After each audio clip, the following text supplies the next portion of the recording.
or to conform to commercial pressures. They continued to release critically acclaimed albums, exploring new sounds and themes while staying true to their roots. Their music remained a testament to the power of folk, a genre that had the ability to bring people together and spark meaningful conversations.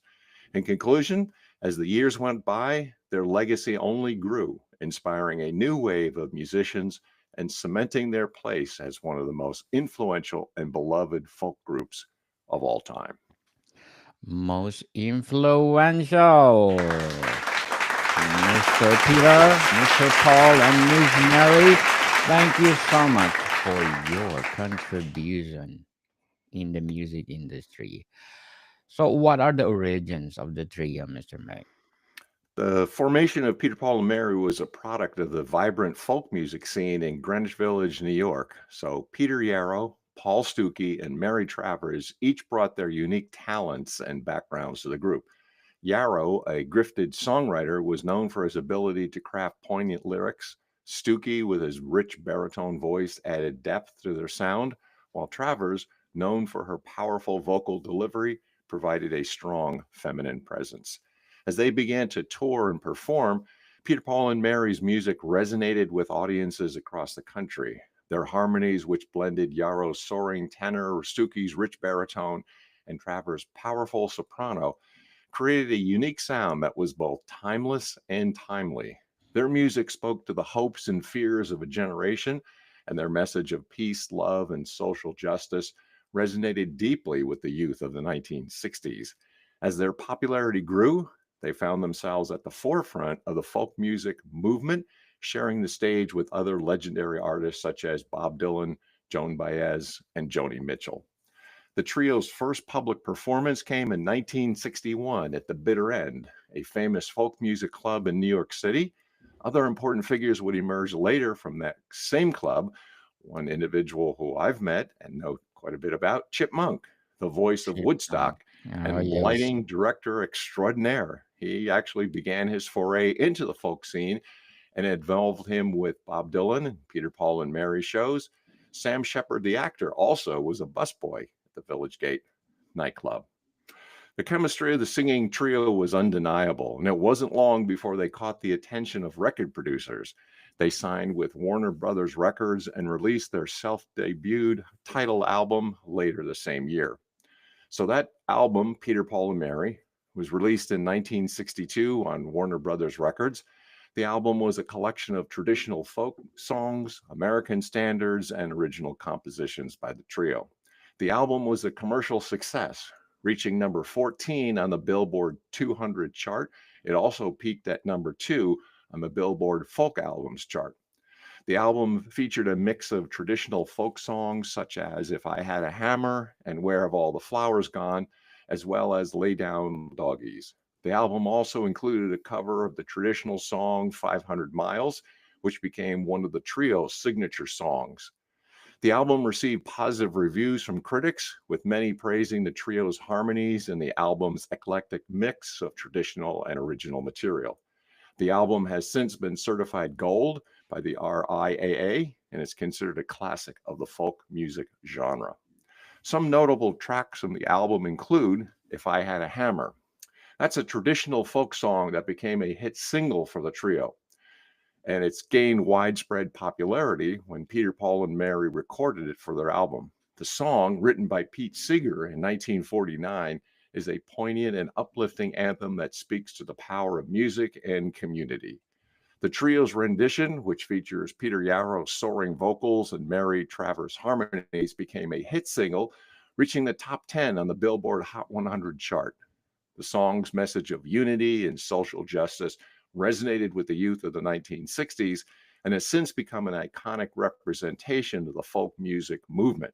With its catchy melody and inspiring lyrics, If I Had a Hammer remains a beloved classic, and its impact continues to be felt to this day.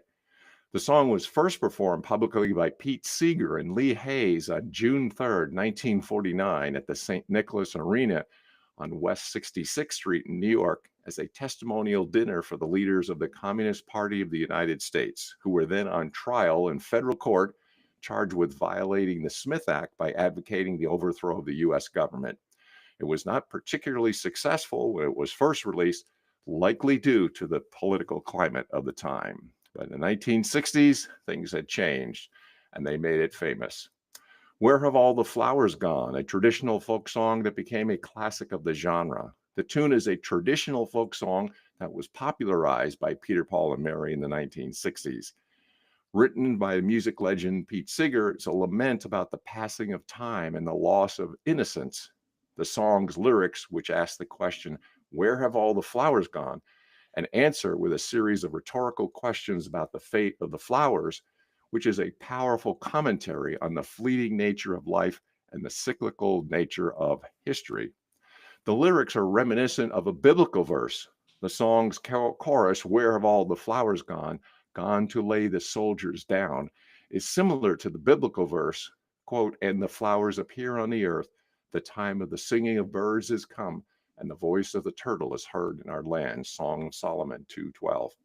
Seeger was known for his use of biblical imagery in his songs. He often drew inspiration from traditional songs and folk songs and biblical verses and incorporated them into his own music. Well, this song was a huge hit for Peter, Paul, and Mary, reaching number 2 on the Billboard Hot 100 chart and staying on the chart for 14 weeks. The song has since become a classic of the folk genre and has been covered by numerous artists over the years. Wedding song, There Is Love. That's a beautiful and poignant song written by Noel Paul Stookey, a member of the iconic folk group. The song, also known as Day by Day, was written in 1959 and has since become a beloved classic. The song's lyrics speak to the joy and commitment of marriage, with Stookey's soaring vocals and gentle guitar accompaniment, creating a sense of intimacy and warmth. Wedding Song is a testament to the power of love and commitment, and its beauty and simplicity have made it a staple of wedding ceremonies and special occasions for generations. In conclusion, Peter, Paul, and Mary's debut album was a critical and commercial success and helped establish the trio as one of the leading folk groups of the 1960s. Mr. Mick, beautifully articulated and truly, truly legendary icon in the music industry. So, what is the legacy of hits and memorable performances of this trio? Well, from the moment their debut album hit the shelves in 1962, Peter, Paul, and Mary's music captured listeners' hearts. Their debut featured Lemon Tree, If I Had a Hammer, and 500 Miles, earning widespread acclaim and solidifying their place in the burgeoning folk revival music. The album reached number 1 in the Billboard charts and remained there for an astounding 7 weeks. Lemon Tree is a traditional folk song that's been covered by many artists, but Peter, Paul, and Mary's version is particularly memorable. The song tells the story of a man who is pining for his lost love and the lemon tree that serves as a symbol of their relationship. The trio's harmony are lush and soaring, and the song's gentle melody makes it a standout track in their discography. The song's theme of love and longing are timeless, and it's easy to see why it's remained a fan favorite for decades. 500 Miles is a traditional folk song that's been covered by many artists, but Peter, Paul, and Mary's version is particularly memorable. The song tells the story of a man who is traveling 500 miles to be with his love and features a catchy melody and harmonies. The song's themes of love and longing are timeless, and the trio's performance is as energetic and engaging as ever.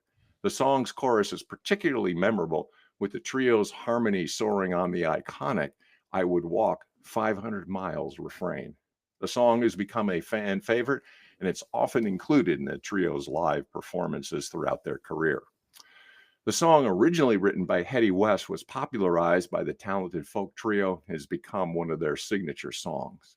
The song opens with an instantly recognizable guitar riff that sets the stage for the heartfelt storytelling to come. Peter, Paul, and Mary's harmonies are a standout feature, blending seamlessly to create a rich and captivating vocal blend. Their voices intertwine beautifully, creating a sense of unity and camaraderie that is a hallmark of their music. Lyrically, 500 Miles tells a story of longing and determination. The protagonist expresses their willingness to go the distance, traveling 500 miles just to be with the one they love. The simplicity and sincerity of the lyrics resonate with listeners, evoking feelings of yearning and devotion. The stripped down arrangement of the song allows the vocals to take center stage. The gentle strumming of the acoustic guitar and occasional harmonica accents provide a melodic backdrop that supports the emotional weight of the lyrics. The simplicity of the instrumentation enhances the intimacy of the song and adds to its timeless appeal. What makes 500 Miles truly remarkable is the genuine emotion conveyed by Peter, Paul, and Mary in their performance. Their voices are filled with sincerity and passion, drawing listeners into the story and evoking a sense of empathy. The song carries a universal message of love and longing that resonates with people across generations. 500 Miles exemplifies the folk music revival of the 1960s, characterized by its emphasis on storytelling, social commentary, and a sense of community. Peter, Paul, and Mary were at the forefront of the movement, using their music to inspire change and bring people together. Their rendition of 500 Miles showcases their exceptional musicality and their ability to touch hearts with their performances. Of course, no discussion of Peter, Paul, and Mary would be complete without mentioning Puff, the Magic Dragon, a Yes. whimsical, bittersweet tune that became a cultural touchstone. Released in 1963, the song resonated with both children and adults, demonstrating the trio's ability to connect with audiences across generations. However, the song written by Peter Yarrow and Leonard Lipton also engendered controversy. The song tells the story of a young boy's friendship with a magical dragon and features a soaring melody and memorable lyrics. However, the song also sparked controversy due to its perceived magical theme. Some critics argue that the song's lyrics, which mention a hollow, hollow land and a dragon's den, were too fantastical for children to hear. By hindsight, it's obvious that the song came decades before Harry Potter, and it seems quaint to consider that was considered questionable for children. Or maybe we are just more accustomed to magical and fantastical themes for children. There were also interpretations that the song Puff the Magic Dragon was a reference to marijuana. Some believe that the puff and the song's title and the lyrics referred to the act of smoking marijuana, and that the magic dragon was a metaphor for the drug. The interpretation was fueled by the song's lyrics, which mention a hollow, hollow land and a dragon's den, which some people saw as references to the effects of marijuana. The writers have said that the song is simply a fantasy story about a boy and his dragon friend, and the lyrics are meant to be taken literally. Despite the controversy surrounding the song's meaning, Puff the Magic Dragon remains a classic and a staple of Peter, Paul, and Mary's repertoire. Commercially, it was a success, reaching number 2 on the Billboard Hot 100 chart. The song's critics, however, were not impressed. Many saw the song as a shallow and overly sentimental attempt to cash in on the popularity of fantasy and mythology. The song's lyrics were also criticized for being overly simplistic and lacking in depth. Despite these criticisms, Puff the Magic Dragon has become a beloved classic, and its themes of friendship and imagination continue to resonate with listeners of all ages. The songs have been covered by numerous artists, but Peter, Paul, and Mary is the most enduring of those iconic songs. According to other songwriters who they've influenced, for example, James Taylor, he said of them, they didn't just sing songs, they told stories that made you believe in something bigger. Their other iconic hits, including Blowing in the Wind and Leaving on a Jet Plane, showcase their knack for interpreting songs that spoke to universal themes of love, loss, and social justice. These tracks weren't just chart toppers, they became anthems for an era. Peter, Paul, and Mary's version of Blowing in the Wind is a cover of the classic song written by Bob Dylan. The song was released in 1963 on their album Moving. The song was a huge hit for the trio, reaching number 2 on the Billboard Hot 100 chart and staying in the chart for 14 weeks. Blowing in the Wind is one of Dylan's most famous songs, and it's considered one of the greatest songs of all time. The song is a protest song that asks questions about freedom, justice, and morality, and it's often seen as a commentary on the civil rights movement and the Vietnam War. Peter, Paul, and Mary's version of the song is a beautiful and haunting rendition that features the trio's signature harmonies and a simple yet powerful arrangement. The song has become one of the trio's most beloved and enduring songs and was often included in their live performances. The song was written by Dylan in 1963, released on his album The Freewheelin' Bob Dylan. The song's been covered by many artists over the years, including Joan Baez, Simon and Garfunkel, and Crosby, Stills and Nash. The song has been inducted into the Grammy Hall of Fame and has been named one of the greatest songs of all time by various publications. Peter, Paul, and Mary's version of the song has been certified gold by the RIAA and has sold over 1 million copies. They also sang it at the March on Washington for Jobs and Freedom on August 28, 1963. The event was a major civil rights rally that took place in Washington, D.C., and was attended by hundreds of thousands of people. In addition to Blowin' in the Wind, Peter, Paul, and Mary also sang If I Had a Hammer at the march. The song was a popular folk song at the time, and its message of social justice and activism resonated with the crowd. The march was a pivotal movement in the civil rights movement as a key event. It was a massive demonstration where hundreds of thousands of people gathered to advocate civil and economic rights for Americans. The march was a culmination of years of grassroots organizing, protests, and sit-ins by civil rights activists, including, of course, Martin Luther King Jr., who delivered his famous I Have a Dream speech. The event was a powerful display of unity and determination with participants from all over the country and from various backgrounds. The March on Washington had a significant impact on the Democratic Party that had joined Republicans who advocated civil rights since the Civil War. It helped to galvanize public opinion, put pressure on the Democratic Party to take action on civil rights. The event was widely covered in the media, and it helped to shift the national conversation around civil rights. In the aftermath of the march, Democratic Party member and President John F. Kennedy, who had previously been hesitant to take bold action on civil rights, began to shift his stance. He introduced the Civil Rights Act of 1963, which was passed by Congress in July 1964, just a year after the march. The Civil Rights Act of 1964 was a major victory for the civil rights movement. Nonetheless, in the House of Representatives, 91 Democrats voted against it. Only 39 Republicans voted against it. In the Senate, 21 Democrats voted against, and only 6 Republicans voted against. The Civil Rights Act of 1964 prohibited discrimination based on race, religion, sex, or national origin. The act also established the Equal Employment Opportunity Commission to enforce the law. It was the end of systemic racism in the United States. The march also helped to motivate the Democratic Party to take a more proactive stance on civil rights. The party's platform in 1964 presidential election included a strong commitment to civil rights, and Lyndon B. Johnson, who succeeded Kennedy as president, made civil rights a top priority.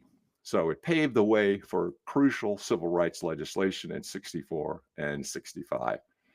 Peter, Paul, and Mary's performance on the March on Washington was a significant moment in their career, and it helped to cement their reputation as a powerful and influential group. Blowin' in the Wind won 2 Grammy Awards and cemented their reputation as musical pioneers and was released on their next LP, and that also soared to #1. Leaving on a Jet Plane is a song written by John Denver and recorded by Peter, Paul, and Mary. The song was a huge hit for the trio, reaching #1 on the Billboard Hot 100 chart and staying for 14 weeks. The song's lyrics, which tell the person who is leaving on a jet plane and the emotions that come with it, missing his lover, resonated with listeners and became a classic of the folk rock genre. The song was also a hit for John Denver, who recorded his own version of the song in 1969. In conclusion, all of these songs, including Leaving on a Jet Plane, has since become one of Peter, Paul, and Mary's most beloved and enduring songs, continues to be a fan favorite to this day. Fan favorite for sure. Truly iconic. And I can combine the Puff the Magic That's it. Dragon You is know it. blowing in the wind. So is there political themes in their songs, Mr. May? Sure. One of the defining features of Peter, Paul, and Mary's career was their commitment to social activism. They were deeply involved in the civil rights movement, performing at rallies and events to promote equality and justice. Their rendition of If I Had a Hammer, written by Pete Seeger, became an anthem for the movement. The song's message about fighting for justice resonated with audience, and its popularity helped to raise awareness about civil rights issues. In addition to civil rights, the trio also advocated for peace during the Vietnam War. They used their platform to speak out against the war and promote messages of love and understanding. Their song, Where Have All the Flowers Gone, also written by Pete Seeger, highlights the futility of war and the need for peace. This commitment to social issues helped to shape their identity as artists and resonated with fans who were passionate about creating a better world. Another anti war song protesting Lyndon Johnson's Vietnam fiasco is Cruel War. Cruel War is a powerful and poignant song written by Judy Collins and recorded by Peter, Paul, and Mary in 1965. The song's lyrics speak to the devastating effects of war on individuals and communities, and the trio's harmonies conveying a sense of sorrow and longing. The song's message is particularly relevant during times of conflict, and its haunting melody and lyrics have made it a beloved classic of the folk music genre. Cruel War has been covered by other artists, but Peter, Paul, and Mary's version remains the most well known and widely praised. Throughout their career, Peter, Paul, and Mary remained dedicated to using their music as a force for good. They performed at rallies and events, using their platform to raise awareness about important social issues. Their music became a powerful tool for change, inspiring generations of activists and artists to follow in their footsteps. In conclusion, their legacy continues to inspire, serving as a reminder of the impact that music can have on the world. Definitely. The impact is still lasting. So, what was their musical style and influence? Peter, Paul, and Mary's music is often characterized by its blend of traditional folk, pop, and contemporary influences. Their ability to reinterpret classic songs while also writing original material set them apart from many of their contemporaries. The trio's harmonies were tight and well crafted, often featuring a call and response structure that engaged listeners. The instrumentation in their songs typically included acoustic guitars, banjos, and sometimes even a mandolin or piano. This emphasis on acoustic sounds, though, was a hallmark of the folk music revival of the 1960s. Their style not only appealed to folk music purists, but also attracted a broader audience, leading to their mainstream success. One of the key factors that contributed to their success was their ability to craft songs that were both catchy and meaningful. Their music often dealt with themes of love, social justice, and personal growth, and their lyrics were often infused with a sense of hope and optimism. This combination of catchy melodies and meaningful lyrics helped to make their music appealing to a wide range of listeners, and it played a key role in their ability to connect with audiences. In addition to their music, Peter, Paul, and Mary were also known for their energetic and engaging live performances. They were a dynamic and charismatic trio, and their live shows often featured a mix of original songs, traditional folk tunes, and popular covers. According to the famous songwriter and singer Carole King, she said, Peter, Paul, and Mary's harmonies were like a warm embrace. They reminded us of what music could do, not just for the ears, but for the soul. In the late 1960s, they recorded I Dig Rock and Roll Music, proving that their music was, in fact, enduring. I Dig Rock and Roll Music is a catchy and upbeat song written by Paul Stuckey and recorded by Peter, Paul, and Mary. The song's lyric poke fun at the folk music scene's perception of rock and roll music, with the trio singing about their love for the genre and their desire to dig it. The song features a memorable chorus and a driving beat, making it a standout track in Peter, Paul, and Mary's discography. Despite its tongue-in-cheek lyrics, I Dig Rock and Roll Music has become a beloved classic of the 1960s folk rock era, and its message of embracing different musical styles continues to resonate with listeners today. In conclusion, their ability to connect with audiences and create a sense of community was a key factor in their success, and it helped to establish them as one of the most popular and enduring folk groups of the 1960s. Definitely the most powerful too. So, can you describe their activism through songs? Peter, Paul, and Mary weren't content to simply sing about change, they actively pursued it. The trio's involvement in the civil rights movement was deeply personal. They marched alongside Dr. Martin Luther King Jr., performed at Selma, and used their platform to amplify the voices of marginalized communities. According to famous singer songwriter Joan Baez, their music was a soundtrack of a revolution. They were the voice of a generation. Their activism extended beyond civil rights. They were outspoken opponents of the Vietnam War, environmental advocates, and champions of many other issues long before it became mainstream. Their ability to pair artistry with activism set a precedent for countless artists who followed in their footsteps. Peter, Paul, and Mary's commitment to activism was the defining aspect of their career, and their music served as a powerful catalyst for change. The trio's involvement in the civil rights movement was deeply personal, and they used their platform to amplify the voices of marginalized communities. The trio's ability to pair artistry with activism set a precedent for countless artists who followed in their footsteps. They showed that music could be a powerful tool for change and that artists had a responsibility to use their platform responsibly to speak out against injustice and promote positive change. Their legacy continues to inspire artists and activists today, and their music remains a powerful reminder of the impact that art can have on the world. In conclusion, Peter, Paul, and Mary's commitment to activism and their music's ability to inspire and uplift have left a lasting impact on the world, and their legacy continues to be felt today. Definitely. But Mr. Mick, before we go on, we want to thank you for all those people watching us or listening to us. We're live on X, LinkedIn, Facebook, Twitch, as well as LinkedIn. Did I say LinkedIn? LinkedIn, yes. So please, thank you so much. And please do listen to our official webs, official podcast, wherever podcast you listening. Music 101. So, Mr. Mir, can you explain their high lows and inspirations? While their public lives were marked by success, their personal stories added depth to the music. Mary Travers was a beacon of strength and resilience, battling leukemia later in life, while continued to inspire through her voice. Paul Stuckey transitioned seamlessly between performing and pursuing a spiritual journey, crafting songs with a deeply introspective edge. Peter Yarrow brought a profound sense of hope and conviction to their work, driven by his passion for social causes, unwavering belief in the power of music to inspire change.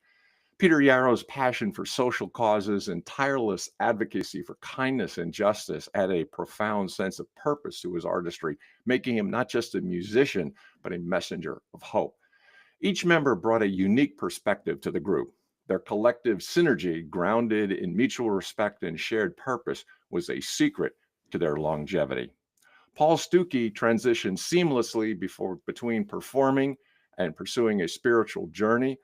He added a layer of depth to their music, exploring themes of love, loss, and self discovery. His spiritual journey also influenced his songwriting, leading to a more contemplative and reflective approach to their music. Peter Yarrow brought a profound sense of hope and conviction, and his purpose in artistry was to be a messenger. His commitment to using a platform to raise awareness was crucial to their success.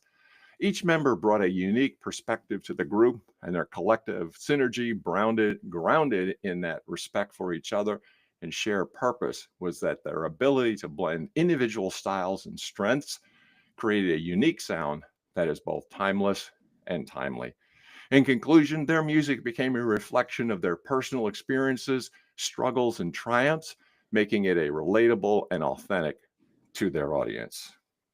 Truly timeless, just like Puff the Magic That's Dragon. it. Great song. So, what influence have they had on singers, songwriters? The impact on Peter, Paul, and Mary on other musicians is immeasurable. Their interpretations of Bob Dylan's songs helped catapult Dylan to fame, while their innovative harmonies and arrangements influenced artists ranging from Joan Baez to Simon and Garfunkel. Bob Dylan has said of them, "I owe so much of my career to their ability to bring folk music to the mainstream. They made us all believe in the power of a single voice." Their commitment to authenticity and artistry has been cited by countless singer songwriters as a guiding light. As Bruce Springsteen once said of them, they weren't just a band, they were a movement. Their music taught us that the personal was political and that the world could be changed with a song. The influence of Peter, Paul, and Mary on other musicians is a testament to their enduring impact on the music industry. Their interpretation of Dylan's songs, particularly Blowing in the Wind, helped catapult Dylan to fame, cementing his status as a folk music icon. Their innovative harmonies and arrangements, which blended traditional folk with pop and rock elements, influenced a wide range of artists.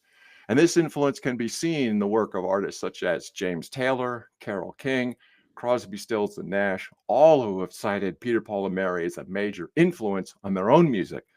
Trio's ability to blend folk rock and pop, as well as their commitment to social justice and activism, inspired a generation of musicians.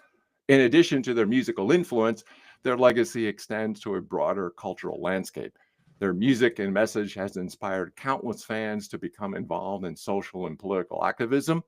So, in conclusion, their influence can be seen in many areas of popular culture, film, music, literature, and activism. And of course, to us, our generations right now. So, what is their legacy that endures after founding members pass away? Even after Mary Travers' passing in 2009, Peter, Paul, and Mary's continues to resonate. Their songs have been covered by artists across genres, and their influence can be heard in everything from protest anthems to introspective ballads. Of them, Paul Simon has said, "Few groups have ever achieved what Peter, Paul, and Mary did. They made music with a purpose, and that purpose changed the world." They were more than a trio, they were a voice for justice, call to action, and a reminder of the power of harmony in every sense of the word. Their legacy is not just in the music they created, but in the hearts and minds they changed along the way. Now that Peter Yarrow is gone, this is who we were reflecting on because we reflected on musicians who passed in 2024. And with the new year, Peter Yarrow passed away on Tuesday, January 7th, 2025, at his home in New York City at the age of 86. Yarrow was this towering figure in folk music and activism. Peter's life was a testament to the power of music to inspire, heal, and unite. His gentle voice, compassionate heart, and unwavering dedication to justice leave an indelible mark on both the musical landscape and the world. The trio's music wasn't just a collection of beautiful songs, it was a call to action, whether addressing civil rights, the anti war movement, or environmental concerns. Their music carried a sense of urgency and hope that remained just as relevant as it was over a half century ago. Yarrow's life was inseparable from his activism. He believed that music could be a powerful tool for change, and since he was so important to social justice and civil rights, his commitment was unwavering. One of the most remarkable traits was the ability to blend artistry with activism. He didn't just sing about a better world, he worked tirelessly to create it. Through his initiative, Operation Respect, he championed kindness and anti bullying efforts in schools, spreading the message that every voice matters and every person deserves respect. Those who knew Peter often spoke of his warmth, wit, and deep humanity. He had a gift for connecting with people, whether performing on the world's biggest stages or singing to a classroom of children. Peter often said, "Music has a way of reaching people's hearts in a way that words alone cannot." This was a guiding light for his work. Their 1986 reunion tour proved their timeless appeal, drawing crowds that spanned generations. Their ability to engage and inspire audiences decades after their debut was a testament to their enduring relevance. In conclusion, Peter understood that music could not only express emotions, but also inspire people to act for the greatest good. Definitely. So, Mr. Mick, to finish off, a look at the group. What is their impact on American culture? Peter, Paul, and Mary were not just musicians, excuse me, they were cultural icons who influenced a generation. Their music served as a soundtrack for the social movements of the 1960s and 70s, inspiring countless individuals to become involved in activism. The trio's commitment to social issues and their ability to convey powerful messages through song helped to shape public discourse on critical topics. Their performances were often marked by a sense of unity and community. Audiences would sing along, creating a shared experience that transcended individual influences. Their impact continues to be felt today. They paved the way for future folk artists and left an indelible mark on the music industry. They had a rare ability to popularize and highlight folk music to a larger popular and commercial audience. They covered the folk genre and presented it for popular consumption with their unique blend of intricate harmonies, energetic performances, and simple arrangements. They paved the way for later singer songwriters who owe them a debt of gratitude. So, as we reflect on Peter Yarrow's passing, we celebrate the extraordinary life that he lived. He was a troubadour of hope, a champion of love, and a voice for the voiceless. Though he left this world, his spirit remains alive in every note, every lyric, and every heart he's touched. According to Rolling Stone magazine, few artists have captured the soul of a movement and the hearts of a generation the way Peter, Paul, and Mary did. Their harmonies weren't just beautiful, they were transformative, giving a voice to hope, justice, and change. Rest in harmony, Peter Yarrow. Your light shines on in the music and the love you inspired. Mr. Peter and Mr. Paul and Miss Mary, thank you so much for sharing your talents to the world. But before we go on, I'm inviting you to please do listen to my other podcast, Book 101 Review, in its fifth season. People, fifth season already, and my feature out of the month of, well, last January, Mr. Hurry Turtle Dove. We are doing our last episode today. And my feature author of the month of February, of course, award winning and best selling author, Miss Raven Oak. Mr. Mick, would you like to plug something? Sure, if you don't mind. The Idea to Author Coach on Facebook is my group.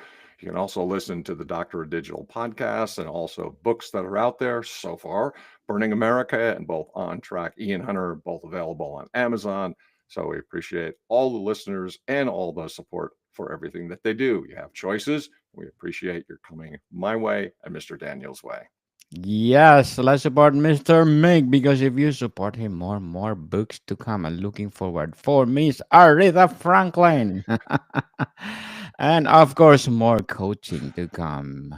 So, Peter, Paul, and Mary were iconic American folk music trio known for their rich harmonies, socially conscious lyrics, and deep influence in the 1960 folk revival. Formed in the 1960s, the group consisted of Peter Yarrow, Paul Stuckey, and Mary Travers. So, thank you so much for sharing your talents to the world. And another great episode. Legendary icon for sure, Mr. Mick will give us next week another legendary icon. Don't you think, Mr. Mick? You bet. Thank you, Mr. Daniel. Stay at home. More to come, people. See you soon.